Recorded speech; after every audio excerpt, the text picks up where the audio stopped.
Hi guys, welcome to Richard Cabile YouTube channel, and today's video, I will teach you how to know which app is high consume in battery on your Realme 5 mobile phone. And okay guys, but before we start, kindly subscribe to my YouTube channel by pressing the subscribe button and the bell to notify you if I have new videos. Okay guys, let's start.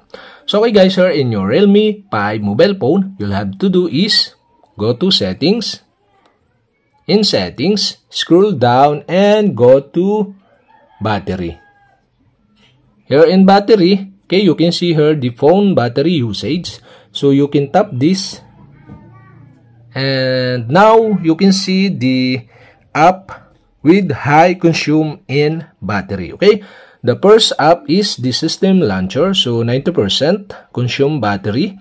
The second is Google Play services, okay, 1.79%. The third is Instagram, 1.15%. And okay, also you can see the app below. So you can see the percentage of battery consume below of the app name. And okay guys, so that's it. Okay, you have successfully show the app with high consume battery on your Realme 5 mobile phone. And okay guys, that's it. And if you have a question, kindly comment below. And don't forget to hit the subscribe button and the bell to notify you if I have new videos. Okay guys, thank you for watching.